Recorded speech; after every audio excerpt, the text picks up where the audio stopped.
আপনি শুধু শুধু থিওরি দিতেছেন। আমার দেহ, আপনার দেহ, শুধু শুধু থিওরি দিতেছেন। আমার দেহ আমি দিব, যাকে খুশি তাকে দিব, এটা শুধু শুধু একটা বুয়া প্রবাদ বাক্য। আপনি আমাকে প্রমাণ করেন যে এটা আপনার দেহ কি করে হয়। যদি হইতো তাইলে আমি যেটি দেখাইলাম এই ছাপগুলা লাগলো তো লাগলো কি করে, এই স্টিকার লাগলো তো লাগলো কি করে, দাড়ির ভিতরে সাদা স্টিকার লাগলো তো লাগলো কি করে, চেহারায় বয়সের স্টিকার লাগলো তো লাগলো কি করে, এখন বসলে উঠতে পারে না, উঠলে বসতে পারে না। আপনি বলেন আমার জীবন আমি কাটাবো, যেমন খুশি তেমন কাটাবো। কে বলছে এটা আপনার জীবন? প্রমাণ করেন আগে আপনার জীবন, তারপরে প্রবাদ বাক্য মাইনা নিব না, মাথায় রাখবো। প্রমাণ করে দেন আগে। একটাও আমার না, একটাও আমার কন্ট্রোলে না, সব মালিকের কন্ট্রোলে।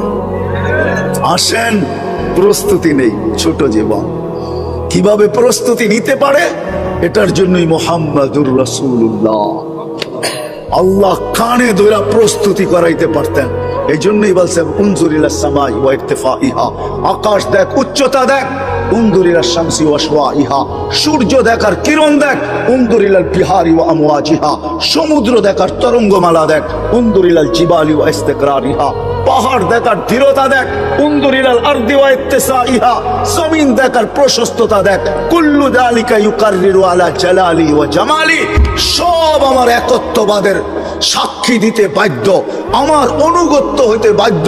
ও মানুষ এগুলাকে যদি বাধ্য করতে পারি, তুই তো চুনুপুটি, তোকে বাধ্য করা কোনো ব্যাপারই না। আপনাকেও আমাকে না চাইতে পারে আল্লাহ, না পারে না? হ্যাঁ, মানে আমরা সব ধরাছোঁয়ার বাহিরে, ঠিক না? টেকনোলজি ব্যবহার করি, আল্লাহ আমাদেরকে ধরে তো ধরে কি করে, ঠিক না? এটাই তো ভাবি, ঠিক না?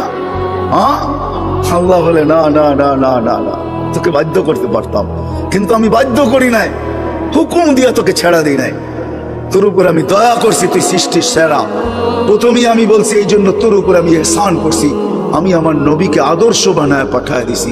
গরিবের জন্য আদর্শ, ধনীর জন্য আদর্শ, নারীর জন্য আদর্শ, পুরুষের জন্য আদর্শ, বাজারওয়ালার জন্য আদর্শ, হাটওয়ালার জন্য আদর্শ, অফিসওয়ালার জন্য আদর্শ, আদালতওয়ালার জন্য আদর্শ, খ্যাতওয়ালার জন্য আদর্শ, খামারওয়ালার জন্য আদর্শ, মেইলওয়ালার জন্য আদর্শ, ফ্যাক্টরিওয়ালার জন্য আদর্শ, আরে রাজার জন্য আদর্শ, প্রজার জন্য আদর্শ, শক্তিশালীর জন্য আদর্শ, দুর্বলের জন্য আদর্শ, ছোটর জন্য আদর্শ, বড়র জন্য আদর্শ, সবার জন্য আমি আদর্শ বানায় পাঠায় দিছি, যাতে সহজে জীবনটা গড়ে আসতে পারে। গরিব যাতে সহজে পারে, ধনী যাতে সহজে পারে, শাসক যাতে সহজে পারে, শাসিত যাকে সহজে পারে, নারী যাতে সহজে পারে। ও যুবক, নাইলে এই হাদিস কোনোদিন আসতো না। যুবক যেন সহজে পারে, নাইলে এই হাদিস কোনোদিন আসতো না। ইন্নাল্লাহা ইউবাহি বিশাব্বিস সালেহ, নেক যুবককে নিয়ে আল্লাহ ফেরেশতাদের উপরে গৌরব করেন, সুবহানাল্লাহ।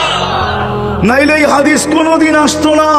শাবুন নাশা ফি ইবাদাতিল্লাহ ইউদিল্লুহুমুল্লাহ ইয়াদিল্লুহুল্লাহু তাহতা দিল্লি ইয়াউমা লা দিল্লা ইল্লা দিল্লু। ও যুবক, যে আমার বন্দে যে জীবনটা গড়ছো, তোমার জন্য আরশের নিচে ছায়া অপেক্ষা করতেছে, যেদিন আমার ছায়া ছাড়া কোনো ছায়া থাকবে না। শুধু ছায়া না, শুধু ছায়া না, সুপার ডিলাক্স গ্যালারি হিসাবে উপস্থিত থাকবে। নিচে চলতে থাকবে মেলা, খাওয়া দাওয়ার মেলা চলতে থাকবে। 7টা গ্যালারি হবে, 7 সম্প্রদায় ওটার নিচে ঢুকবে, আর ওইখানে নাচ নেয়ামত চলতে থাকবে, আর বাহিরে হিসাব কিতাবের খেলা চলতে থাকবে। সত্য এটাই। এই জন্য আসেন মুহাম্মাদুর রাসূলুল্লাহ সাল্লাল্লাহু আলাইহি ওয়াসাল্লামকে আল্লাহ পাঠাইছেন, সহজে যেন প্রস্তুতি হয় আর ওই জান্নাতে ঢুকতে পারি। আলোচনা তো জান্নাতের নাই, কোত্থেকে জান্নাত বুঝবো? সময়ও হাতে নাই যে আপনাকে আমি জান্নাত বুঝাবো। এতটুকু বোঝেন, মা তাস্তাহি আনফুসুকুম, চোখে দেখা আয়েশা বলছে দুনিয়াতে সব চায়, আজ পর্যন্ত কোন স্বামী স্ত্রীর কাছে যা চাইছে তা পায় নাই। কোন স্ত্রী বলতে পারবে না কসম খায়া যে আমি স্বামীর কাছে যা চাইছি পাইছি। কি বলতে পারবে কেউ? হ্যাঁ, একজনই গ্রাম থেকে খুঁজে না দেন আমাকে, সুরা বাংলাদেশ থেকে দেন। অভিযোগ রয়েই গেছে, কোন সন্তান বলতে পারবে না মা বাবাকে যেমন চাইছিলাম তেমন পাইছি না, অভিযোগ ওইখানে রয়ে গেছে। আল্লাহ বলে ওই জান্নাত দিব যেখানে কোনো অভিযোগ থাকবে না। মা তাস্তাহি আনফুসুকুম, যা চাবি তাই মিলবে। শুধু শুধু সাহাবায়ে কেরাম পাগল হন নাই। হজে যারা গেছেন ওরা দেখে আসছেন, মক্কা টাওয়ারে 2টা মসজিদ আছে, দুটোটার নাম মসজিদে আবু বকর। এটা আবু বকর সিদ্দিক রাদিয়াল্লাহু তাআলা আনহু প্রপার্টি ছিলেন, এটা ওনার জমিন। এইখানে 13টা দোকান এক লাইনে ছিল কাপড়ের, সব হারায় দিছে। শুধু শুধু হারান নাই, সাহাবা পাগল শুধু শুধু হন নাই। ওই জামানার যুবক আমাদের শিক্ষিত মানুষগুলা বলে ওরা কি শিক্ষিত ছিল নাকি, ওরা কি এডুকেটেড ছিল নাকি, ওরা কি টেকনোলজি জানতো নাকি? আচ্ছা, আপনি কিসের শিক্ষায় শিক্ষিত? জেনারেল জেনারেল শিক্ষাই তো বলে, ঠিক না? ডিকশনারিতে জেনারেলের অর্থ কি? আপনি সাধারণ শিক্ষা নিয়ে এত বড় গৌরব করেন, ওনারা তো অসাধারণ শিক্ষায় শিক্ষিত ছিল। এই জন্যই তো আপনি ম্যাক ডাকলে কেন বুম মারলেও আসে না, ওরা ডাকলেই আসতো না। আসতো না? হুজুর ভুল বলতেছি? ম্যাক ডাকলে আসতো না? হ্যাঁ, কি প্রযুক্তি তো আজকে আসছে, 1400 বছর আগে। জান, আমি ওই পাহাড় দেখে আসছি, আপনিও দেখে আসেন। 1400 বছর আগে প্রযুক্তিবিহীন 3000 কিলোমিটার দূরে ভিডিও কল করছে সারিয়াতাল জাবাল। সারিয়া ওই পাহাড় সামরা এখনো বন্দর আব্বাসে ইরানের শহরে রাখা আছে ওই পাহাড়। ওর গায়ে বিরাট বড় নেম প্লেট লাগানো আছে।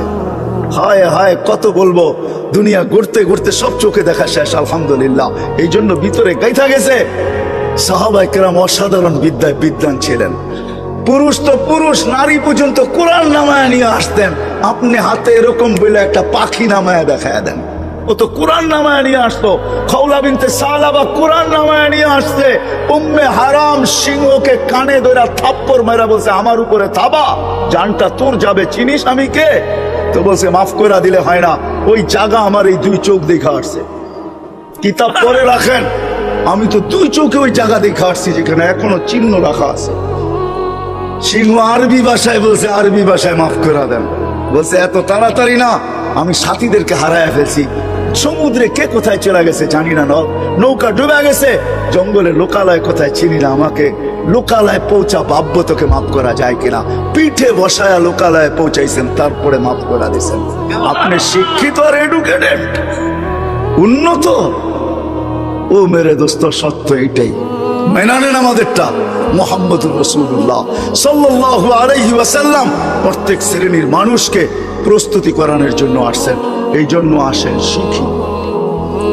গরিব হইয়া শিখি যে কতটুক হইলে আমার প্রস্তুতি হয়ে যাবে, নারী হইয়া শিখি কতটুক হইলে প্রস্তুতি হয়ে যাবে, যুবক শিখি কতটুক হইলে প্রস্তুতি হয়ে যাবে, ধনী শিখি কতটুকু নিম্নমানের হইলে প্রস্তুতি হয়ে যাবে। আছে ধনী আছে। যদি ধনী বোঝে তাহলে ফুযাইল ইবনে ইয়াজ রাহমাতুল্লাহ আলাইহি রাখছেন, লুকমাতুন ফি বাতনিন জায়ে খায়রুম মিন বিনাই জামে। ধনী যদি ধন নিয়ে রাত্রের অন্ধকারে ফিরলো, যে কে ক্ষুধার্ত শুয়ে আছে, ঘুমের থেকে উঠাইলো আর এক লোকমা মুখে ঢুকায় দিল। ফুযাইল ইবনে ইয়াজ রাহমাতুল্লাহ আলাইহির ফতোয়া, আল্লাহর ঘর বানানোর চেয়ে বড় সওয়াব তোকে দেওয়া হবে। আর আল্লাহর ঘর বানানোর সওয়াব হলো জান্নাত। মান বানা লিল্লাহি বাইতান বানাল্লাহু লাহুল জান্নাহ, তাকে আল্লাহ জান্নাতে ঘর, বানাল্লাহু লাহু বাইতান ফিল জান্নাহ, জান্নাতের ভিতরে একটা ঘর বানায় দিবে। এক লোকমা জান্নাত কিনা যায়। হ্যাঁ, কিচ্ছা শোনানোর সময় নাই। সুলতান মাহমুদ হয় 1 পট তেল দিয়া মাদ্রাসার ছাত্রকে 1 পট তেল দিছিলেন, 1 পট তেল দিছিলেন। সে পড়তে পারতেছে না, কাবাবওয়ালার আলো দিয়ে একটু পড়ে, কাবাবের তেলের ছিটা সইতে না পারে আবার ছুটা যায়। সুলতান দূর থেকে দেখতেছিল যে এত কষ্ট করে এলেম শিখতেছে, তাহলে আমার রাজত্ব থেকে লাভটা হলো কি, আমি রাজা হইয়া লাভ হলো কি। খাদেমকে বলছে, যাই তেলের ডাব্বা উঠা আর দিয়ায় বাচ্চাকে। ওই দিন রাত্রে স্বপ্নে আয়েশা বলছে, আল্লাহর রাসূল, তুই আমার তালেবে এলেমের ইহতিরাম করলি, ইজ্জত করলি, যা খুশি হয়ে আল্লাহ তোকে মাফ করে দিয়েছে। সবাইকে শিখাইছে। আসেন ওলামাদের কাছ থেকে এটা শিখি, নিজের জীবন গড়ি। কোথায় আসি এই কথা বললে হবে না, আমরা গ্রাম্য মানুষ, আমরা আর কি শিখবো, ঠিক না? এটা বললে চলবে না। আসেন শিখি, আল্লাহ আমাদের সবাইকে শিখার তৌফিক দান করেন। শিখবেন তো? পাক্কা ওয়াদা? সবাই কিন্তু হাত উঠাইতে চাইতেছে না। আল্লাহ কবুল করো। সর্বশেষ, শিখতে যদি নাও চান, কমসে কম 5 ওয়াক্ত নামাজ আজকের থেকে ছাড়বো না। ওয়াদা? আল্লাহ আমাদের সবাইকে আমল করার তৌফিক দান করো। ওমা আলাইনা ইল্লাল বালাগ।